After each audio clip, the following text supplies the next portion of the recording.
So I'm going to be talking about programs, services, and resources for counselors as they're helping African American male students in higher education.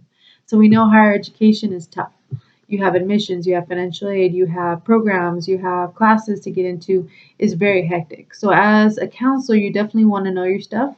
You want to know different programs on campus that can support African American males. You definitely want to be supportive, you want to be open, you want to build trust, and you want to make sure that you connect the student to the campus. I know community college counselors only have 30 minutes, so again, you got to know your resources. So on Moreno Valley campus, we have this program called Umoja, which is through Renaissance Scholars, and it's a great program for African American students because what it does is it actually does learning communities. So the student does English, they do guidance, and they do an African American Studies history course. So they get an all around experience. They're learning about the culture, they get the academics through English, and then they get the guidance courses, which teaches them about study skills and it teaches them about transfer and financial aid. So it's the perfect combination of everything. Another great thing about the Renaissance Scholars Program is they actually go to conferences. So there's one called Aid to Men, and I actually provided that in the resource folder. That one is for African American male students specifically. So they go to the conference, and there's students from across California. They come and they connect and they get motivated.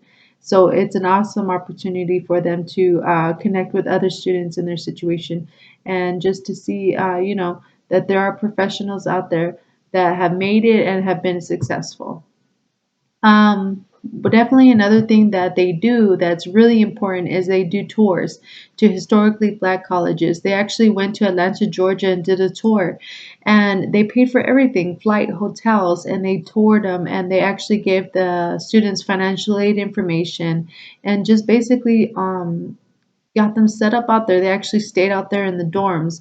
What an awesome opportunity because it opens your eyes and exposes you to something different. Most students at the community college, when we talk to them, all they basically consider is local colleges. They never want to go outside of their local area because I think for me, from what I hear is financial aid, paying for it, dorms, not being close to home, the commute, not having a car, those things just really scare people. But when you're on the campus and you see what it's like, it just opens your eyes and it gives you different perspectives. So I think that's really important for them. Um, as a counselor, you just make sure you build trust, make sure you communicate, make sure that you're connecting and you connect the student to the campus.